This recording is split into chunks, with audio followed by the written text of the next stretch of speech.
Shut up and sit down.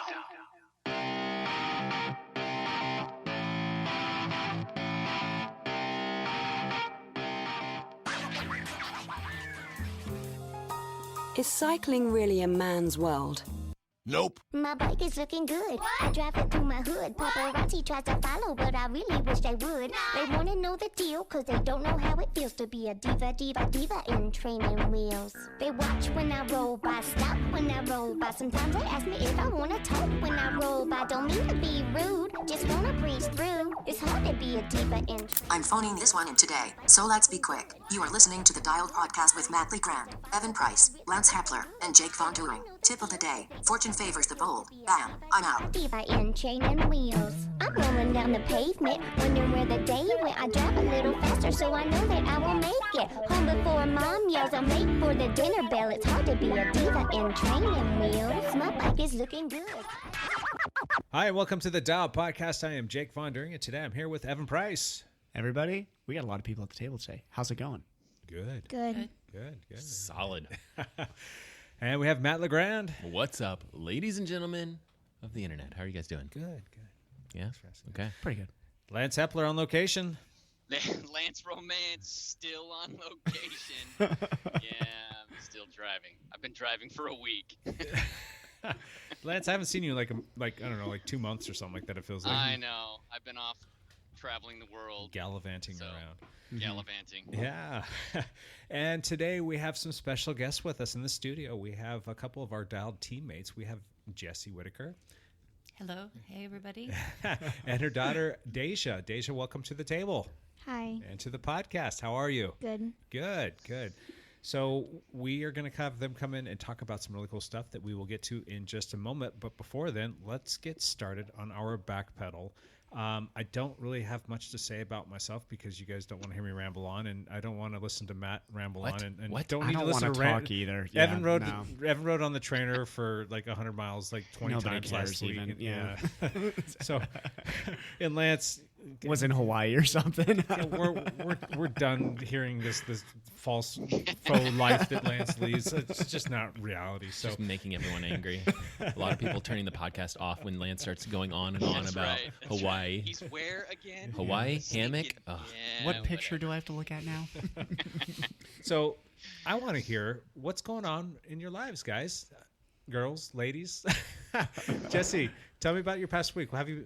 So this past week, I just started ramping up my training for Ironman Canada, and I have a coach for the first time. My first Ironman was in Cairns, Australia, and I kind of just went on my own. You went on your own to Australia for it? You're training. Oh, got it. Okay. Like I kind of just based it upon, I did the marathon clinic training. So I kind of just took a guess on how much running, swimming, and biking that I needed to do for that one. But I ended up doing way too much running versus biking or swimming. Yeah. So in that Ironman alone, I did really well in the swim and the bike, but when it came to the run, I just killed myself. So this time around, I got a coach. And so this past week, I just recently asked my coach, I said, hey, shouldn't I be ramping up my running? Because I asked her to hold back on that, but I haven't even ran over like 10 miles. It's getting closer. Yeah. I have to start picking it up. See, you Ironman Canada people, though, hold on. You guys have like till July, right? Yeah. We have... That's so long away. It's something like 125 days left or something like that. Or, I'm not sure. Somewhere in that, You're sounding a lot like Matt right now. But when it comes to marathon training, you need so many weeks. So I guess that's just in my mind. I need to at least get up to... I'm nervous, yeah. Yeah, especially for my running. I got to feel comfortable with that distance. Can I give you a suggestion? I can help you with that. Bike. Quit triathlon and stick to your bike. Biking is good, You're yeah. too freaking strong on a bike. Just focus on that. You're awesome. But that's my whole thing is one more Ironman. I'm going to kill the run and then cycling. Bike racing. So Yes. So this past week it was a ton of running. And then on Saturday, Sunday, I was going to go check out Hubbard for the piece of cake course. But the people I was going to go with had to bail, so I just went around my neighborhood. which was good because I just recently got a bike and it started having some mechanical issues. I think it was just the cable was coming loose because of the derailleur, and for somehow the front derailleur had shifted down, so the chain was hitting it. Oh, yeah. And it was making a noise the whole time, and I wasn't sure. I was thinking, well, the worst that can happen is the chain will break if it keeps hitting it. Worst case scenario. But in Banks, they actually have a repair shop that happened to open up at 11, like 10 minutes before I got there. So stopped there. They quickly fixed it. Do they just do like a quick That's adjustment? Really convenient timing. That's because that's the type of thing that happens at 9 a.m. You go, then you're like, oh my gosh, it's 2 hours until they open. But it was awesome. It was like perfect timing right there. So it all worked out. Good. That's cool. Good. Very cool. Jesse, where did you find your coach? Is he somebody local or is it somebody online? So it's funny how that happened. Last season when I was riding through Hag Lake, I was with two guys and we were biking, and I was just taking off because that's usually how I biked. I mean, I just go all out. She saw me going super fast, and she chased me down and asked me who I was. And it's actually a Juliet from Batwoman. So she has this organization called Batwoman where she gets just basically women around the Portland area, and she just has like a what's up thing, and we all connect with each other so we can all ride together. And nice. So yeah, that's how I found my coach, and it's nice to have someone local. Oh yeah. What's her last name? Juliet Hotchman. She races for Therapeutic Associates, doesn't she? Yeah, she's Wow. strong. Yeah. She's a good biker. I know that Kim was having some problems with her last year, so she is definitely strong. Yeah. If Kim is struggling with her, then that's very cool. Deja, how was your week? It was good. I did training on the Zwift for a little bit. Then I mostly do basketball. Oh, cool. Yeah. Is that pretty fun? Yeah. You have a lot of friends on the team? I don't have a team. I'm just practicing. I'm gonna do a team next year. Oh, okay. But And you're in 6th grade? yeah. Okay. And so you'll be able to do the team next year, hopefully. Yeah. And then you said you did Zwift. You've done Zwift before? Yeah. It's not the first time you've done Zwift. Do you like it at all, or? I like biking outside more. Yeah, totally. Yeah. I think all of us agree. Yeah. What's your go-to Zwift course? Oh, Which one do you like? I go on the same one every time. Which one is that? I don't know. Probably this Watopia. Like Hilly Route or something like that. Yeah. Do you know? No. No, I don't know. Just whatever pops up. You should like biking outside better anyway. Don't worry. Yeah. Yeah. I think all of us. We did an episode a while back and we talked about like our favorite courses. Yep. And it was, it was almost like all of us were like, yeah, Watopia obviously is the best course. And then it was like, okay, well, we have to have some sort of discussion. So like, what's the second best course? So we're definitely in agreement with you on the Watopia for sure. And Zwift is good for the winter or when it's raining out. But now it's sunny outside. Or when you have school all day and you have to bike at night. Yeah. Is that what's going on? You're in spring break. Is that correct? Yeah. Congratulations on spring break, man. That's awesome. Yeah. Nice.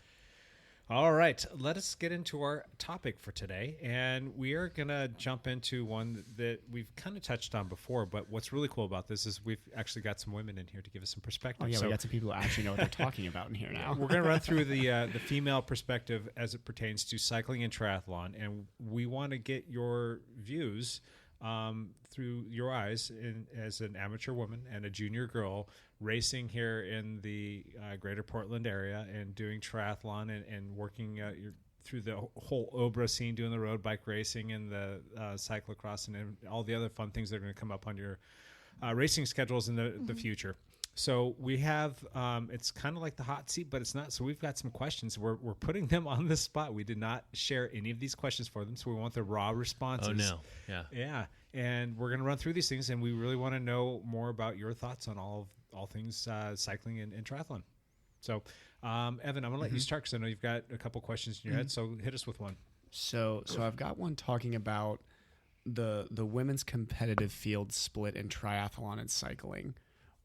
Being that now that you've been in both, you've now been in both worlds, what do you see are the differences and similarities between the two when we're talking about kind of that towards the competitive amateur group of both sports and in the women's field?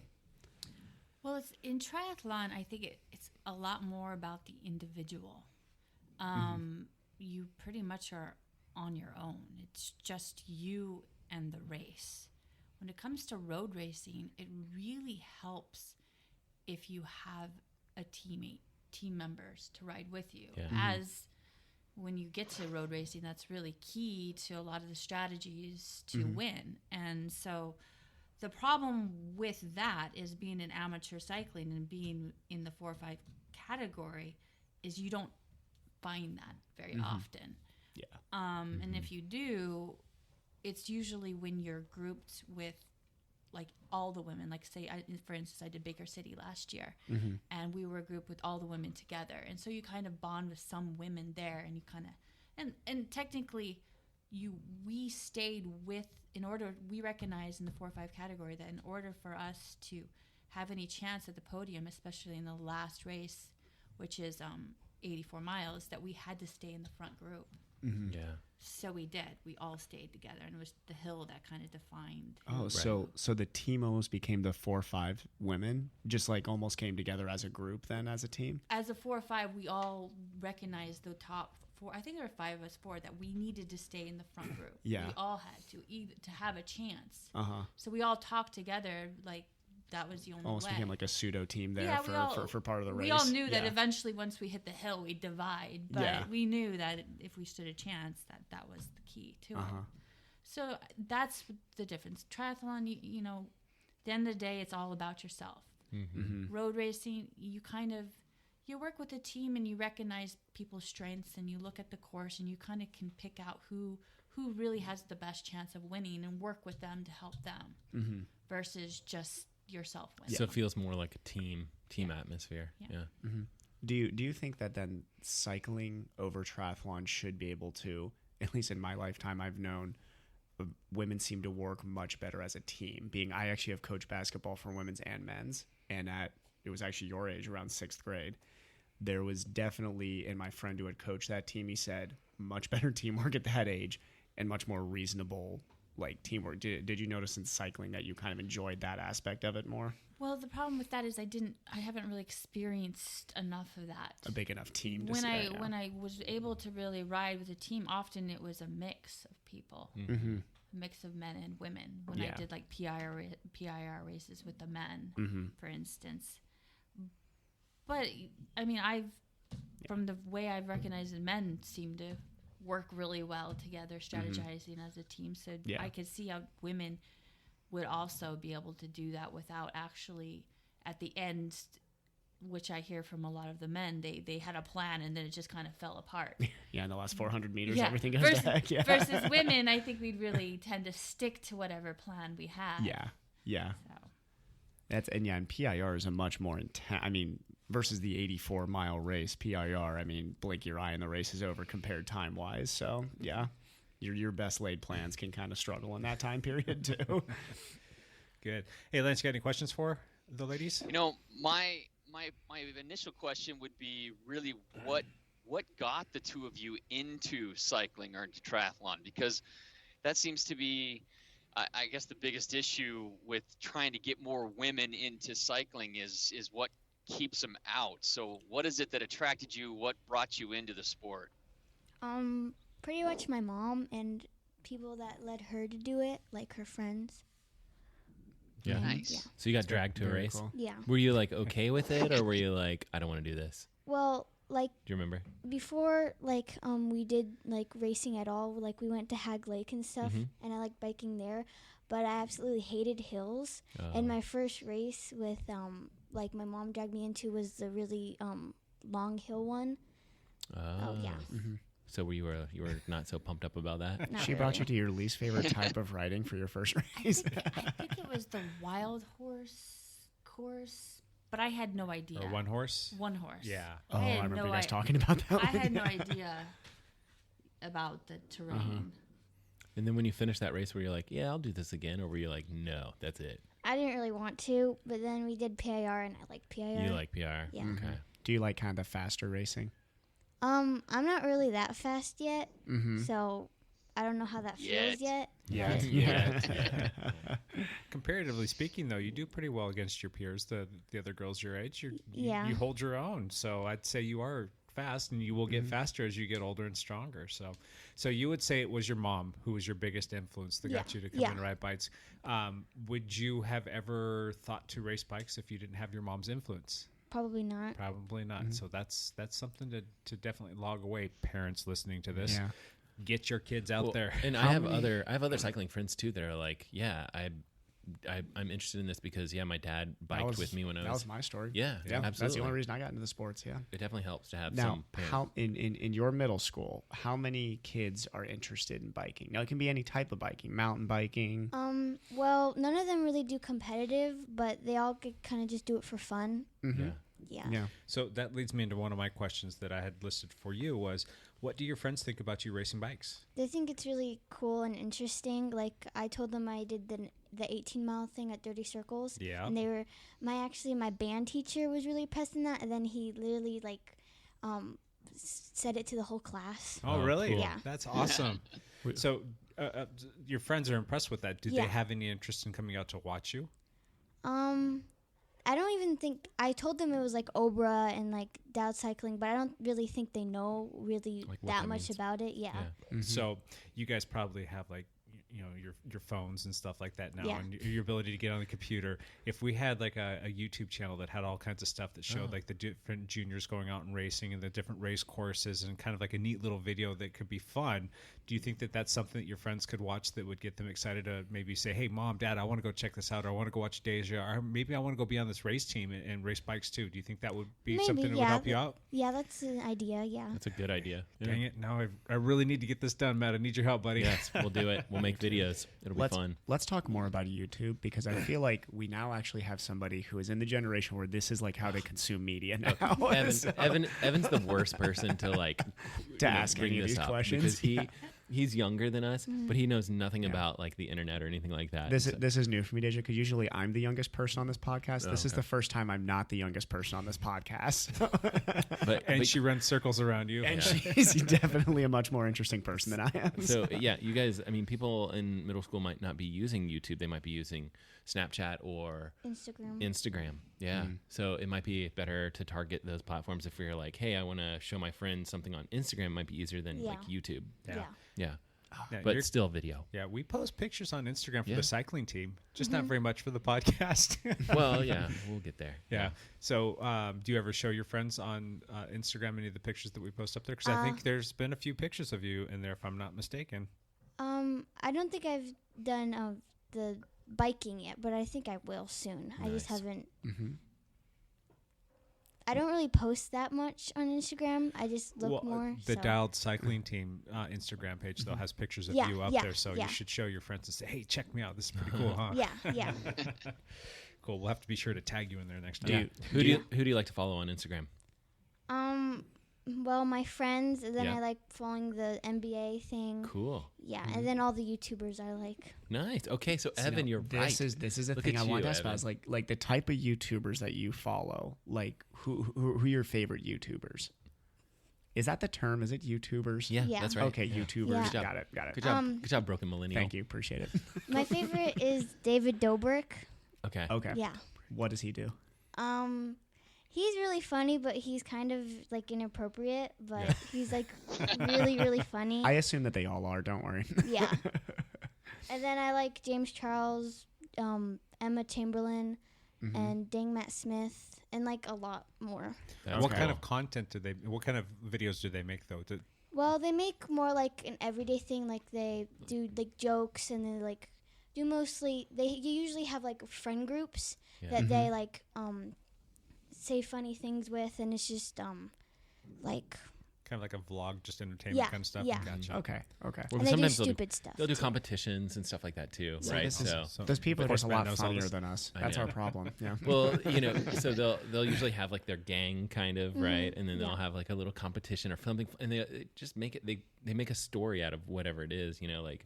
Yeah. It's great, right? It sounds cool. Very, very funny and entertaining to watch. Yeah. Yeah. Unlike my YouTube channel. Which one of them has the most subscribers?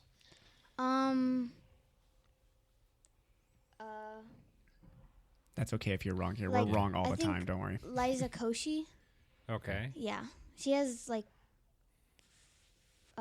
15. I think something in the teens of a million. Oh, wow. Oh, my goodness. And Jeez. she does like sketch comedy stuff. Is that Matt right? knows all this stuff. Yeah, and she used to be boyfriend know and none of girlfriend this. with David Dobrik. Oh, Yeah. See, that's I don't know. Little everything. YouTuber relationship there. Oh, yeah. Okay. No. Matt, got a question? So definitely like in the same realm of conversation that we're already having, like how do you think it might be best to get your friends involved in biking? Like potentially like something that you could do, like just invite them.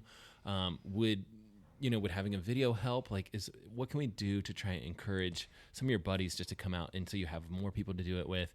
You know, we talked a little bit about like basketball and things like that. Like that's something fun that you're going to do in the future.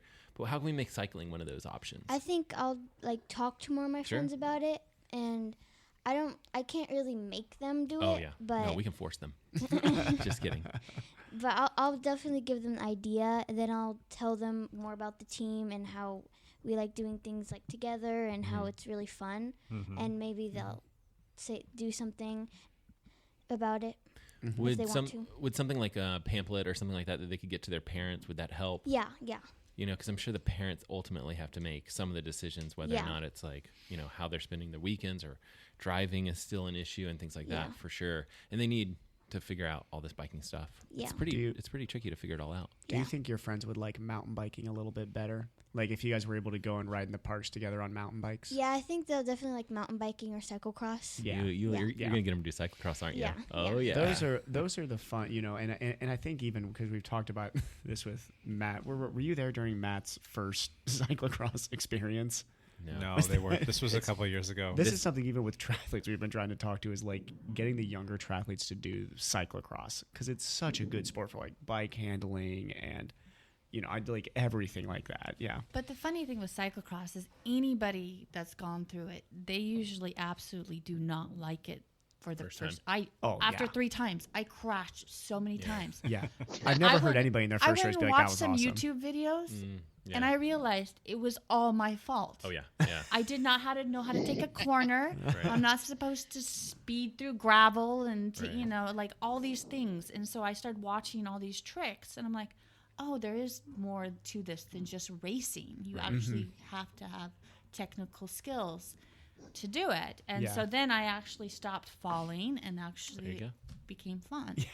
But I had to get through those first couple times of having road rashes and blood everywhere. This is why I'm so jealous of the kids who started this early, because I was like, oh God, that would have been a so much more fun experience in sport for everybody if you just started it younger. Yeah, the older you get, the harder the falls, you know, feel for sure. Yeah. It's a longer way to fall as you get taller. For an old man like Lance, you know. He's only That's got how a you couple. learn the bike handling is by a little bit of skin rash, some road rash. That's how you learn bike handling. You got to lose skin to learn how to handle a bike. Lance You're only really has selling like it, 2 more Lance. falls left in him too. I think he's got.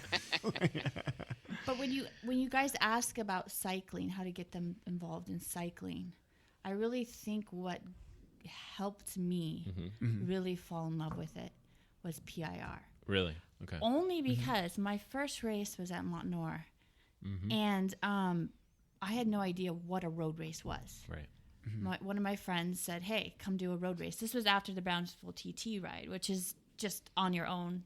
You know, it's not really cycling. It's just kind of like a good triathlon training. He was trying to explain to me how time does not matter. I'm like, how does my time not matter? I don't That makes get sense it. though if you I haven't. don't understand. I said, how does it not matter? And so I still didn't get it until I did the race. Right. Why time doesn't matter in a road race. Please tell us the story of that race. I'd like to know how you started that race. Did you just go Yes. dead from the gun? Yes, I did. Yes, absolutely. I took off like it's a race. Quickly after the first lap, I was dropped. One trip up Plumley Road and taught you quite. And it's funny because one of the cyclists who helped get me through it her name was Jules, and she actually had us connect with other riders, and we all connected together. And that was the first time I really learned about drafting. It's from another cyclist, right? It is kind of an amazing thing that first time you get behind a wheel and you're like, oh my God, wow. This is why they do that on the Tour de France. This makes sense now. But you know, I've never watched any cycling races. That was my first. And then So I think, you know, and this is a bit of a compliment, but it's also a bit of a deterrent for I think a lot of women. I think you're a little bit unique in that, like, one friend says, "Hey, let's go do this thing," and you're like, "Sure, let's do it." I don't think that that's normal. I think a lot of people, guys or girls, I don't think that matters, but I think a lot of people are automatically like, "I don't know what that is." No, the answer is no, and you're weird. Because you're like, hey, I usually am, which is cool, which is awesome. That's you're why just you fit this world perfectly. Yeah, there you go. But when I think about a safe place to go do it is at PIR. So anybody who's interested in it, it's not on the road. And for kids, that was the place that she enjoyed it the most. Even though oftentimes she was on her own, it's still a little over a 2-mile loop. Yeah. And you get to see people more. If you have people there cheering you, you get to see them every mile, which I know for you is a lot nicer than going on like an 18-mile just loop road race where you don't see anybody for a long time. Yeah. So. What really helped me want to bike more was the Westerfields, because when I met Summer first in PIR, and I really and then I got introduced to Hunter, and then I just really like biking with them. They make it fun. Mm-hmm. Yeah, it's good having other friends out there that you can do all that stuff with. And those kids, they show up to pretty much everything. So you're almost like guaranteed that you're going to see the Westerfields out there to race. And she did say the word fun there, which I feel like as you get older and you're like us, we kind of forget that part of it. But yeah, when you're in 6th grade, like you just want to have fun with what you're doing. Yeah, you just want to have fun with your friends. Yeah, it's got to be social. Yeah. What's the hardest thing for you in cycling, Deja? Probably getting bored, especially with road biking. I get really bored fast because I'm alone and there's not really much to do. Okay, so the road stuff is kind of boring for you, unless it's at PIR. Yeah. Okay. You had to cure boredom is by doing a 100-mile century on a trainer. That guy and every time you're out on the road, you'll so crazy. This week, it's like he sat on Zwift for 100 miles twice this past weekend. It's like 6 hours. One was outdoor. It was a couple weeks ago when I did the other one. Oh, there wasn't 2 of them this weekend. And he one century was outdoor, one century was indoor. Yeah. Gotcha. Okay. He'll point the bike at the wall and just TV. He's like a crazy person. But you do, when it's going downhill, you do just coast, right? You just take your feet off the pedal. And I actually don't even use Zwift either. So I just have my constant tension on there, and I watch a lot of YouTube videos. See, so I watch the YouTube too, but not I don't do the YouTubers thing. Yeah. Maybe I should. Who would be the one YouTuber I should follow? If you had to pick one, I think you should watch someone like Casey Neistat, because he's like, why does do you know who he this? is? Oh, he's just like a YouTuber guy. He's not. He's. I don't know. I think you would like him. Okay. He's not. He's kind of pretty high up. I think he's got over 10 million. Yeah, over 10 million. He's one of the top YouTubers, and that's so many people. But he does a good job with his stuff. Okay, I'll take a peek. But maybe something more funny would be better. Yeah, but what I like is watching React videos, Reaction Time. Dang, Matt Smith does that, and then there's also React. There's FBE, which they when you react to different they react to different foods, they eat them, or they react to different videos. Oh, okay, YouTube. okay. It's fun to just watch to see what they react and how you react. Are they the ones who do the they'll take a group of old people and they'll play Selena Gomez to them, and then they have to react to those songs? Yeah, there's one that's keep dancing or try not to keep dancing. Okay, yeah. Okay, yeah. There's a lot of try not to laugh videos. Yeah, try not to laugh. Yeah. Okay, got it. You might enjoy that. Okay. Maybe on your trainer. I'll give it a shot. Yeah. All right, Matt, you got another question for us? Yeah, I mean, the main stuff that I am super interested in is trying to get more youth involved and kind of what steps we can do, whether that's a YouTube video or maybe some sort of pamphlet that we can do that to, try to kind of connect with the parents or things like that. But yeah, do you think that that your friends would be interested in potentially something like PIR, or you mentioned cyclocross? Do you think PIR is an easier, safe step? I think if they start in PIR, they'll know to cyclocross more. So start at PIR. Start at PIR. Yeah. Okay. Gotcha. Yep. That's. I think that's a good place to start too, because they have some dedicated fields for juniors.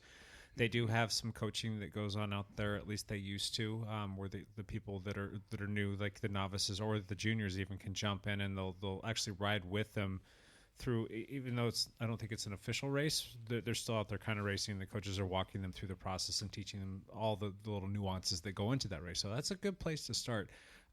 What was your thought after your very first cyclocross race, and which race was it? My first cyclocross race was the Alpenrose. Okay. And I went really, really, really slow.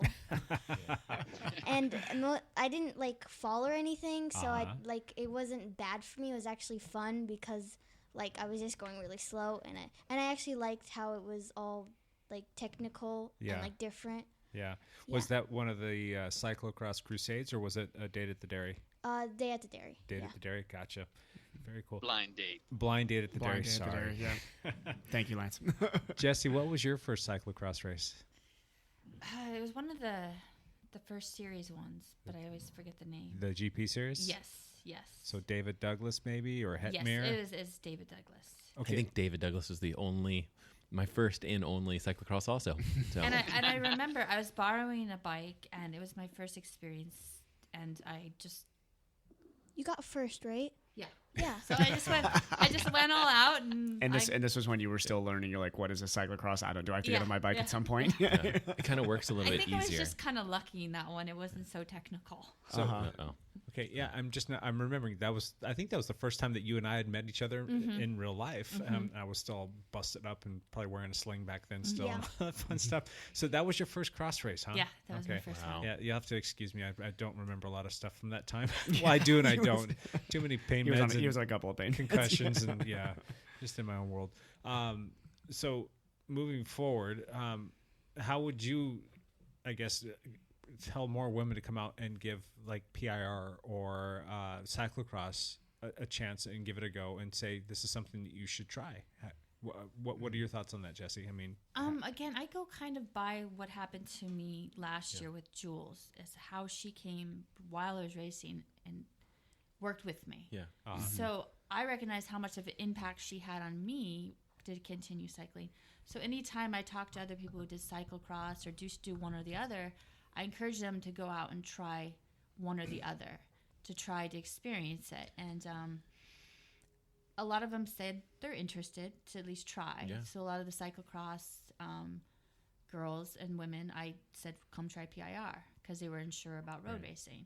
And then same thing with some of the road racing. And I said, well, you should try just the cross races at PIR, because actually those are less technical and they're a lot safer. You don't fall as much. At least that's what people told me. Yeah. I mean, I don't know who's falling, but it's one of the simpler courses. So starting somewhere where you don't feel like you're failing as much at first, I think is a safer place than just throwing them at blind date, which is where some of my first racing was, and I fell. Yeah. So walking into that scene, though, can be pretty intimidating for anybody, let alone a woman that's, maybe somewhat new to cycling or has been riding bikes for a little while and wants to maybe dip their toe into the pools of road bike racing. How do we go about bringing down that level of anxiety or that apprehension of wanting to get into the sport of racing bicycles?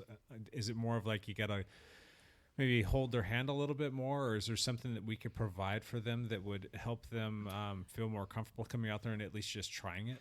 Again, I noticed that when the most women raced at PIR was when there was incentives involved, whether it was money or prizes. That's the reason I go out for races, right? I think that someone helps bring the ones that are capable of doing it, who are doing already, out more. And then when they come out more, they talk to other people who then tell other people to come out more. And I think that just whether it's in bike shops, whether it's in any, just keep on bringing up the fact that here's these opportunities to race and here's some of the benefits of doing it. And it is kind of a scary thing to go out on the road for me, like for most women. So that I think is, but again, when you say, well, okay, yes, going on the ride, group rides, but there's PIR races, there's these options. You can start here. And then slowly you kind of build up a community. And then the more you race, the more you tell somebody else, and then it just kind of spreads. And you having your toe kind of dipped into both the triathlon and the cycling world, I think in the triathlon world, there's a really healthy, large population of women who are strong cyclists. I think it's just maybe starting to tap into that group and say like, hey, this season, maybe in your spring, jump into a couple road races. And those are people who already are biking and have really good fitness. It's just they probably have the TT bike and haven't actually bought the road bike yet. And with a lot of those people that I've ran into triathlon, they seem interested, but then a lot of the times they're so involved in their own training and their own family, but it's something they see as a future for them. Because a lot of them, as you get older in triathlon, there's certain like running, for instance, and they see cycling as something they can do long term. Yeah, it's all like swimming in that sense. I've seen because I've heard a lot of people always swim with. They'll be like, "Oh yeah, I'll jump in like masters swimming races." Like once a running breaks me down. That does always seem the thing is that like as soon as running has completely destroyed me, I guess I'll go to cycling or swimming. I think it's just having that happen earlier. I think is another avenue there for an already groomed group of people. Gotcha. Yeah, Lance, you got any questions? Jesse, you've done just about every kind of cycling there is. You've done time trials, you've done triathlon, you've done cyclocross, you've done road racing, you've done circuit racing, you've done mountain bike racing. Yeah. What's your favorite? Gosh, that's a hard question. I can tell you what I least don't like is the road races because again, I'm often end up by myself. At least last year I did. It'd be nice if I could actually have... Road races are best with teammates, right? Yes. But every time I get into, start a new PIR or something, I'm like, I love this. Or when I get this, this is the best. Or... So it's almost anything that I get involved in the moment. It's really hard to pick each one because they're all so different to me. So it's like the beginning of each season is your favorite? Yeah. I like that. That's the same way for me. It's the beginning of every season. It's whatever sport that is. Because it is nice because I'm like, okay, here's road racing. Okay. And here's when track starts. Oh, and here's when PIR starts. And do you the Portland track cycling too? Yeah. You forgot that one. She really does everything. That's number 8. Yeah, there you go. Making us look like a bunch of schleps here. I know. See, I feel very lazy on my bicycle right now. Gotcha. Evan, you got any other question? Would you ever want to try track cycling? I did, but I wasn't ready to go on the wall yet. Yeah. And they couldn't find the right fit bike for me, but I want to, but it just seems a little scary since if you crash, it's really bad.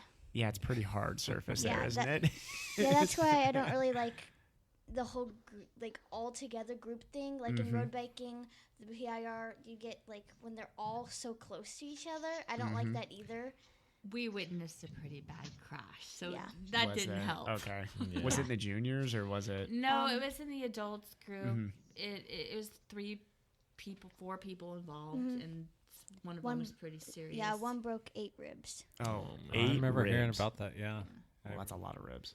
I think we have another local cyclist here, Eric Anderson. Was he a part of that? And his the frame snapped or the fork snapped on that? Oh yeah, all of their tires literally all of their tires broke and their bikes were really bad. Yeah, and I remember the guy that broke all the ribs. He had to go to the hospital, and he was a day or two away from starting his new job and didn't have insurance for this very short time of period. And it was 2 days before he started his new insurance, so it all fell on him. That was so unfortunate. And the guy that flew in the air and bumped his head, he was actually the best. He was really secure. Nothing was bad. He might have had a little concussion, but he remembered everything. Yeah. And he literally bonked his head on the ground, but he was totally fine. Yeah, and I think he was the one who snapped his bike in half. If I'm not mistaken. That was him. Yep, I remember hearing all about that one. I was like, ugh. Oh boy, got the heebie-jeebies from that one. Yeah. Gotcha. All right, Lance, any other questions, bud? I don't have any others. All right. How about you, Matt? Yeah. So you have a sister. Is she interested in biking at all? Nope. No. Can't convince her. I think she kind of still goes, but she's really into CrossFit. Oh yeah, that's cool. Oh, yeah. She said she might do track this year. Oh, She cool. did track in middle school, so.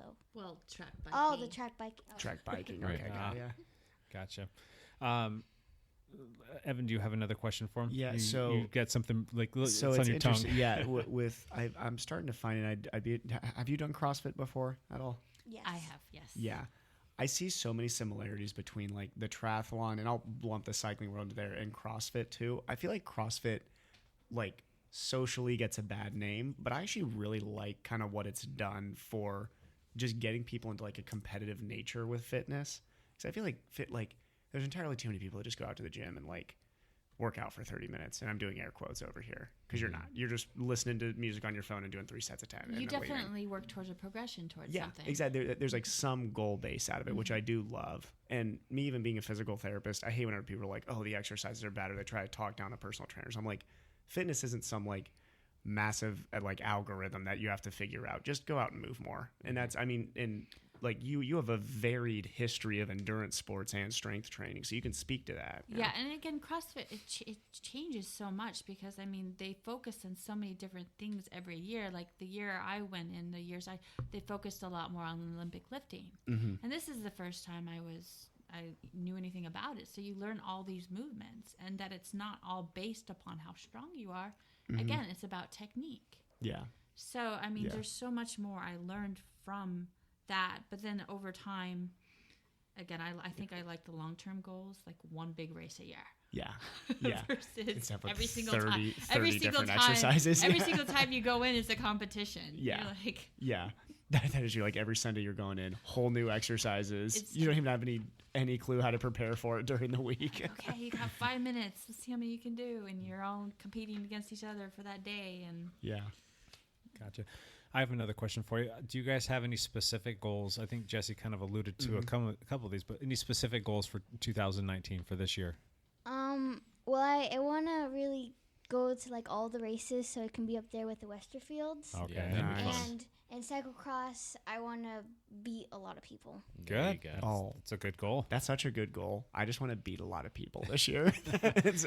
Do you have a plan on how you're going to get to be faster to beat all these people? Well, I have my new bike, and Nice. I want to like I don't really know yet, but I just want to try to go a little bit faster, like give my all, and like be as cautious as I can, because I know like you can easily crash in Yeah. cyclocross. Yeah.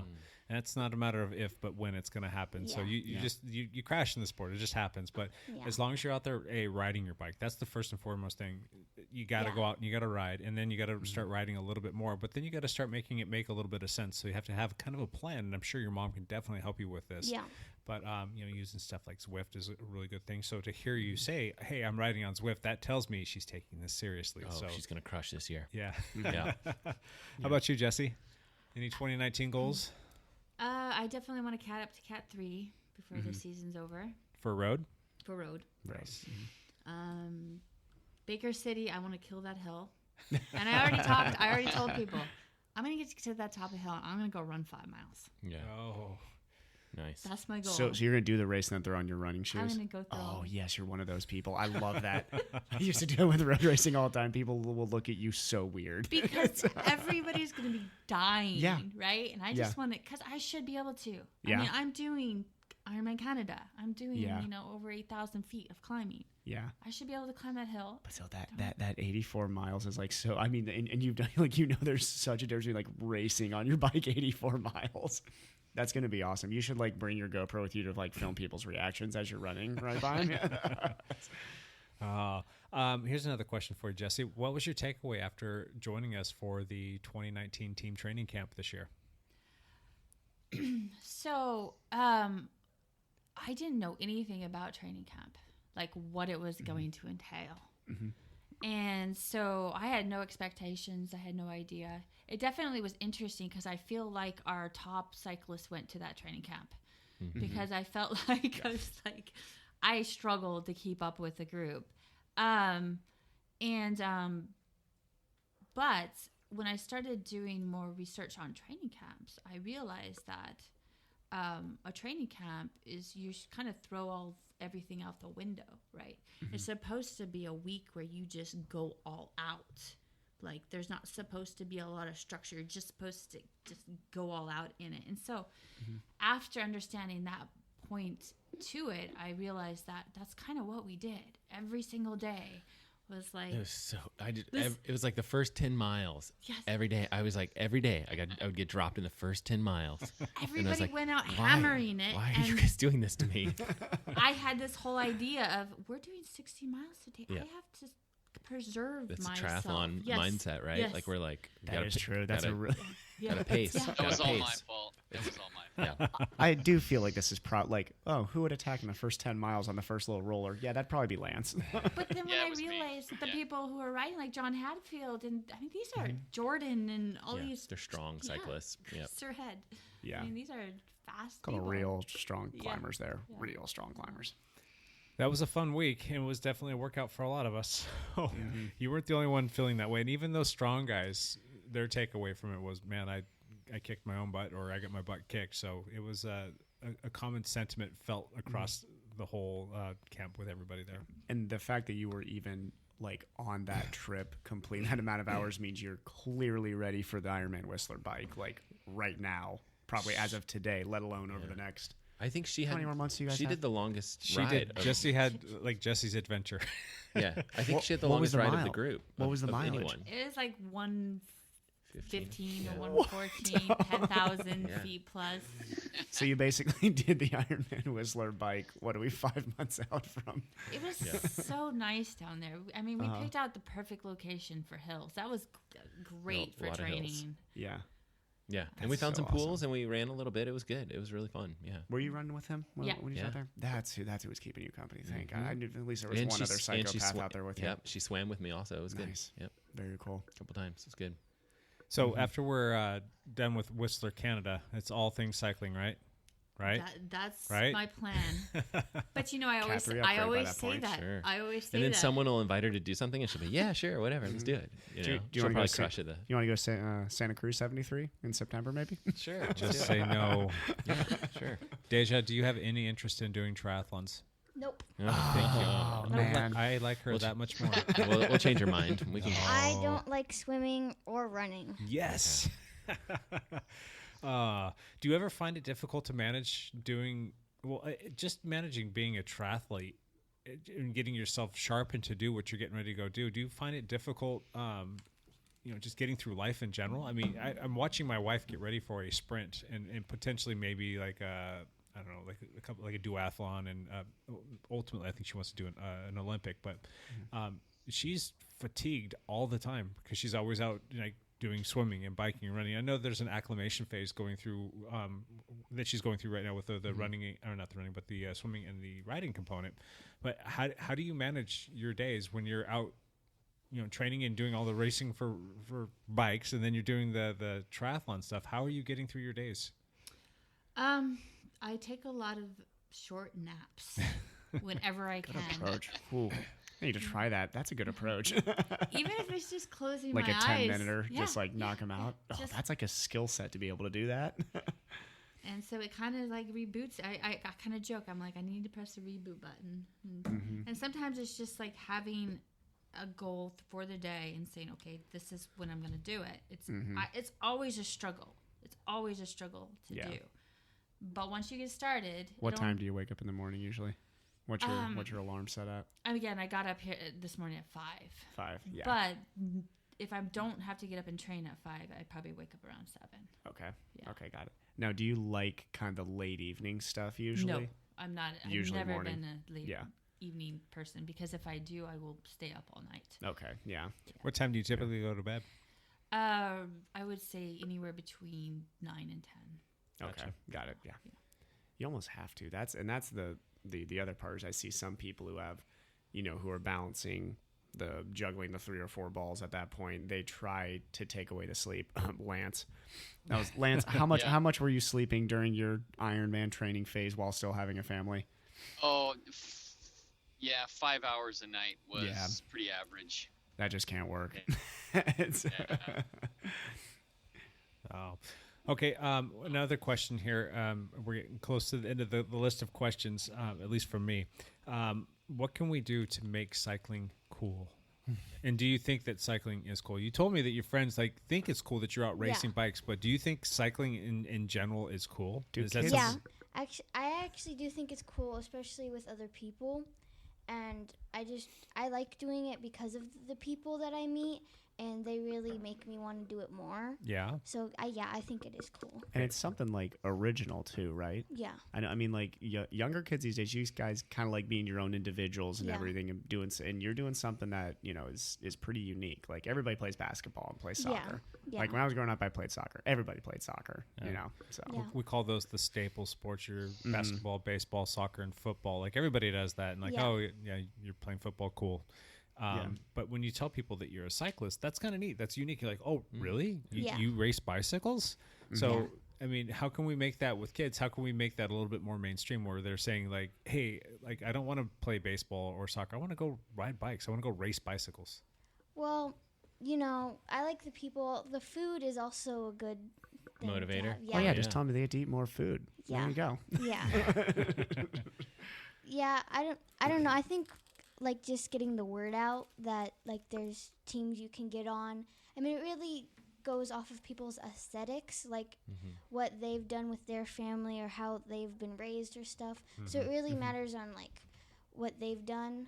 So you can give them an idea. If they don't want to do it, they don't have to do it. But if they are interested into it, you can definitely give them more ideas and how it works and what's happening with Are our jerseys cool enough? Yeah. They are? Okay, cool. Okay, good. Yeah. That's also, and do kids still use the word cool? Is that still a thing? Yeah. Is cool still cool? Is cool still cool? Okay, we good. kind of say it with a K now, though. A lot of people Cool. will, K. Cool. Yeah.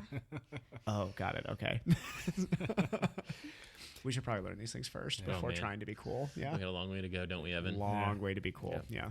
Deja, do you have any questions for us? I'm going to put you on the spot. How about I let you think about that for a second? And Jesse, you know what's coming next. Jesse, do you have any questions for us? So what are some of our plans that we have in mind for some of the areas that we're going to help train kids at? So we've got our junior development program that I'm feverishly working on, trying to get that rolled out. And the biggest thing that I'm kind of confronted with right now is personally finding time, but I'm doing that. I'm making the time. I've kind of sketched out a rough schedule, and I'm going to get all of the kids together. I'm leaving to be gone on my own spring break with my kids next week, and while I'm gone, I'm going to start sending out the notifications to the kids so that they can start attending some of these meetings, but getting the meetings underway and then getting the kids tested, because we want to figure out some of their power numbers so that when we have them doing homework assignments on stuff like Zwift or just working on the trainers that they're working on or wherever it might be, we have a good idea of where they're at. We have a benchmark that we can start to gauge their fitness on.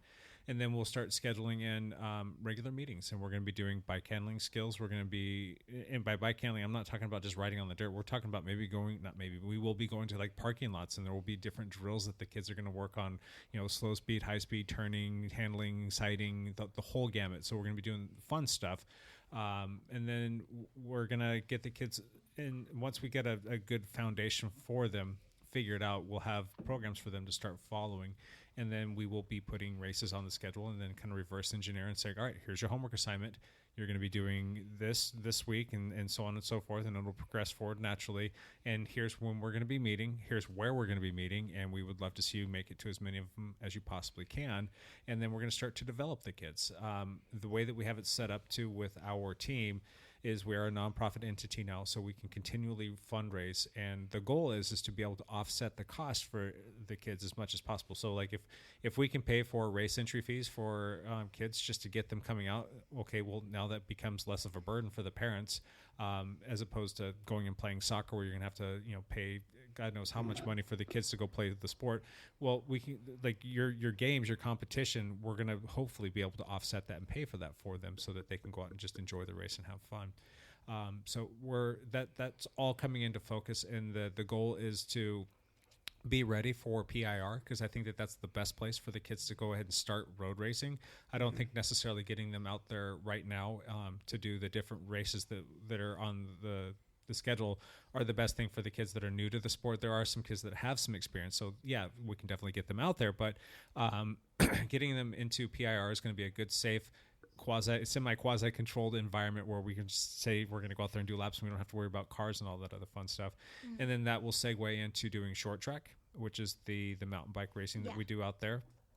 And then that will basically flow into the cyclocross stuff. And then throughout all this racing, we're going to be working on getting your road bike skills up to snuff and teaching you guys how to race road bikes, how to safely ride road bikes. And the goal would be then for the kids to be able to go out and do like a full season or a lot of the races that we offer here in the Pacific Northwest when the road racing season starts up again in 2020. So that's kind of the plan that we have, that we're going to be putting the kids out there for the kids to follow. And then we need to do, and by we, I mean me, and hopefully some other people will help put out good information for the kids to see. So I think if you have something that you can tangibly see, like if we've got cool stuff up on like a YouTube video and we've been putting together videos and we're going to capture all of the stuff of the process of teaching the kids, I think that we can attract more kids to the sport. And hopefully, it's not just a self-serving thing where we want Dial to be the only game in town that does a junior development program. I want all of the teams that are interested in putting together a junior program to, do the same thing. You can use anything that we've put together. If you want information on how to start a nonprofit, if you want information on how to, build a team, or if you have input on how we could better run our team too, we'll take that as well. But anything that we've put together, our game plan that we will constantly finesse over the course of time, anything that they want to build their own junior development team, that would be even better, because what's good for the goose is good for the gander. If we can get all the teams putting their best foot forward to get more juniors out there, it's only going to promote the sport on a whole. And if I can, through the course of this process, get more parents involved, that would be great too, because that's just a great way to get more kids. And it's just this like cyclical process of getting more people out there racing bikes. So. Well, I've noticed that too, because of a lot of the parents that are on Dial, they bring the kids into it, just like other teams. Yep. They could start doing the same thing. Yep. It's just a simple process. So, and a lot of times, like, the parents didn't want to, and it's just been trying to encourage them, like, no, bring them out. Doesn't matter if they don't have any experience, bring them out. We will work with them. We'll try and get them up to speed. So you guys are a perfect example, and I love seeing you out there racing your bike. It's awesome, Deja. Thanks. So, okay. Do you have a question for me now? What made you want to do biking? Oh, wow. That's a good question, because I didn't have my family, they weren't into riding bikes. I was just this kid, and I used to live on this like a grove kind of farm where we had like citrus fruits and stuff like that, and there was just dirt roads everywhere. And for whatever reason, I learned to ride a bike when I was pretty young, and that's how I got around. So I would ride all over the property, and I just loved riding bikes. And as I got older, probably a little bit younger than you, once we didn't live on that grove, we lived closer to town. That's how I would go to see all my friends. And back in the day, for me, my parents were busy doing stuff, and it wasn't uncommon for kids just to be gone all day. Like, all right, I'll see you at dinner tonight, and I was gone all day long. That's how I got around. That's how I'd go see all my friends, and we would go have our adventures, and that's really what kind of hooked me. And then as I got older, I'm like, all my friends stopped riding their bikes. I'm like, I still like riding my bike, so I would go out, go for rides, and my friends thought I was crazy because I would just get on my mountain bike, and I didn't have a road bike back in the day, and I'd go ride 20 or 30 miles, and they're like, why are you doing that? Because it's fun. So how about you guys, Matt and Evan? Go ahead, Matt. Yeah, I had a doctor that was like, you should take a break from running. And I was like, oh, that's a horrible idea. And so I literally I was like, tomorrow I will not run. I'll take a day off of running. And I was like, but I have to have a bike, in a pool to swim in, because ultimately I was like, I don't want to do nothing. I was so addicted to running, I was so used to running, very, very regularly, that I got a bike. It was not the right size. I just bought it anyway. And the guy that was selling to me was like, don't you want to test it out? And I was like, yeah, I don't have time. I got to just take this bike. I got to take it home. So I took it home, and I went around. It was a 58 centimeter. No, it was 58 actually. It was too big. Yeah. And, but I rode that bike for like 2 years, and, it was great. I went, I think the first ride, I'd ridden as a youth or whatever, but this was like first bike ride with helmets and everything. And so, yeah, that was like, go around the lake, just learn about biking, by doing it. And then slowly getting into triathlon kind of when I was allowed to run again. I was biking and swimming, so that's how I got into it. I've told the story on here before, so I'll tell another part of it. But my mom was a triathlete and an ultra marathon runner, and my dad was a cyclist. So I grew up watching the Tour de France. So I watched a lot of pro bike racing and loved it. But when I was around your age and maybe a little bit younger, I actually skateboarded a lot. Yeah. So I used to skateboard everywhere, kind of like Jake. We would go down to the skate park, and I would spend my whole day at the skate park. And I was around a lot of people who rode BMX. And after crashing my skateboard enough and getting enough concussions and banging my knees enough, I was like, I don't think this sport's good, like long term. So I decided that I would get into a sport like triathlon. I actually got into triathlon and cycling at the same time. So when I was, I think 17 or 18, I think I was 18 is when I started actually racing both sports at the same time. So yeah. Nice. Yeah. But yeah, I got into it for fun first. Yeah. Yeah. My uncle did well, he kind of does still, but he used to do it a lot more. He does skateboarding too. Nice. Yeah. I used to love skateboarding. It's there's something fun about going fast on your bicycle and going fast on a skateboard. That's very comparable. Yeah. How about you, Lance? Oh, when I was an old man of 33 years old, my wife decided she wanted to do a triathlon, and I thought, hey, I want to do a triathlon with you. So I started doing triathlons with my wife. And during the process of doing triathlons for 5 years, I realized that A, running is no good, and B, swimming is just for the fishes, but C, the cycling guys were really fun. So that's why I ended up cycling so much. Nice. Good. Cool. Any other questions, you two? No? All right. No. For those of you not sitting here with us, they're shaking their heads no. So all right, cool. Let's jump into one last thing. Lance, one last thingus. I guess my one thing I wanted to share that I didn't get to share on the last podcast last week was I spent a week in Hawaii for spring break with my kids, and I got to ride several of the sections of the Hawaii Ironman course. Oh, cool. And my one favorite ride while I was up there was the section from Kauai up to Hawi, and that's like the very end of the ride out before the turnaround. Yep.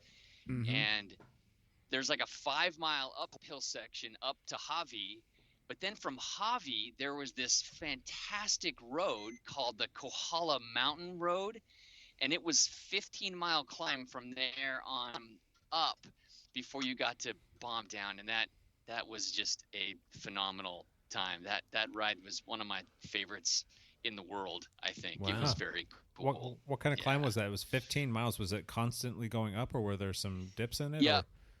No, it was pretty much steady climbing for 15 miles, Okay. but not real steep. The first section was like 10%, for the first like mile and a half, and then beyond there it was only about 4 to 6%. So that's was a just wheelhouse right there. You probably just jammed up that.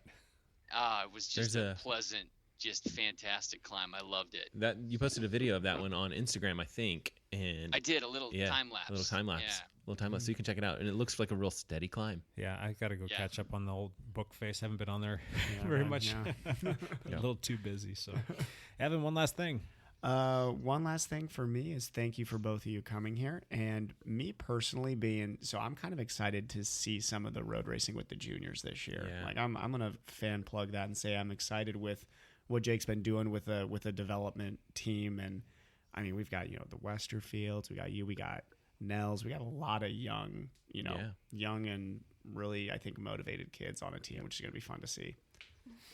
Yep, that's gonna be fun. Deja, one last thing. What? Any last little parting thoughts for us? Well, I'm just really excited for this year, and like just any race would be like I'm just really excited for all of them, especially cyclocross because I'm really excited to like ride my new bike and then see Sydney and Caden and then any new people that join. Yeah. I'm really excited Cool. for that. Yeah. And you're going to be out there for the PIR stuff when that starts up too, right? Yeah. That's going to be fun to see you out there. I will come out and definitely watch and cheer you guys on. Jesse, one last thing. Well, I know that between me and Deja, we're going to help you with points this year. a lot. Yes. Yes, that's cool. Yes. You helped us out a ton last year. gonna The say. cyclocross stuff, you guys were just like Keep burying the competition. gobbling just up points. burying them. Matt, one last thing. I've posted a couple new videos and things like that in the past couple weeks. There was one that I think it was a little bit aloof. It was kind of like one critical mistake that can kill your critical race or something like that. I don't know. But I'll go ahead and spoil it for you. It's basically like kind of what we had talked about a couple weeks prior about like don't try anything new on race day that you haven't tested or whatever, things like that. Like the one guy that I talked about in the video of like trying clip-in pedals in his first like triathlon race or whatever it was, and just falling and crashing, just like really tough stuff. But it can be a lot more simple than that too.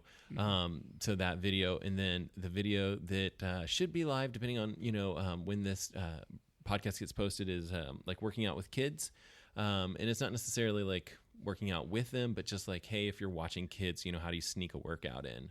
I'm kind of excited about that one. If I can get that one posted. Making a video to the first part of that it's not about would be kind of fun too. Working out with kids. Working out with kids would be awesome as well. And this one is like, so I've had a kid with the flu, so I've been home a lot with him. But even before that, like I've had a couple workouts where I'm like, okay, I got 3 kids. How do I manage that and still sneak a run in or whatever it is? And so like one of the times I took the 3 kids and their bikes to the track, it was high school. I think it was like a holiday, so the high school was closed or whatever it was. And then I knew that they were kind of like gated in, so they could only hurt themselves so much. And I think you're able to get a couple miles in that way. Yeah. But I've done something similar at playgrounds and different things like that. So that video's coming up. Yep. Looking forward to seeing it. Yep. We'll see. Yep. Just stop knocking on eating sushi before races. Oh, I love that. Was directed. I saw that comment in that video. I was like, that was directly at Jake. It was directly at Jake. that was a low blow. It was a low blow directly at Jake. Oh, I'm glad you caught it. Here, just like pull a food out here, sushi. Yeah, that was intended for you, sir. Yes, it was. My one last thing, I wanted to thank the 2 of you for coming in to join us today. I really do appreciate that. And more than that, I really appreciate the little dynamic duo thing you guys got going on here. That's something for a lot of people to look up to. Having a mother-daughter combo on the team that comes out to race is pretty special. Pretty cool. And I think that you guys are going to serve as great role models for others to do the same thing. And I know Matt hates this terminology, but being ambassadors for mother-daughters to come out and race bicycles. I know you use that terminology, and I think you were. Yeah, no, only that it was like it's just overused. Or overused, yeah. But it's when it fits, it fits, right? And this is the case. So anyway, just continue doing what you're doing. You're going to be an awesome little influencer over there, Deja. You're going to get on your old social medias and you're going to influence other kids to come out. Is that a YouTube term that we're using over here now? Is that? And if there's anything that we can do to help you guys in your plight to become the best bike racers you can, to get more people to come out and race, and whether it be other female friends and other female kids, heck, even getting guys out as well is a good thing. But really, just to get more women and girls involved in the sport is a huge win for all of us. So keep doing what you're doing, because you guys are awesome. So thank you very much. All right, if you guys want to check us out on social media, any of our social medias are going to work for you. The Instagrams, the book faces, This is per our little broken millennial over here. At Dial Podcast, you guys can check those out. Say hi to us. We do appreciate the input and the pings that we get from you guys. It's all good stuff. You can email any of us, our first names, at dialedpodcast.com, and we will get back to you. If you guys have any topics that you'd like us to cover in the future, maybe if you even want to come on the podcast, we're having people come on pretty regularly. So any cool stuff would be fun for us to have you guys going on. Anyway, we appreciate you guys listening. Thank you very much. We'll see you next time. Bye for now.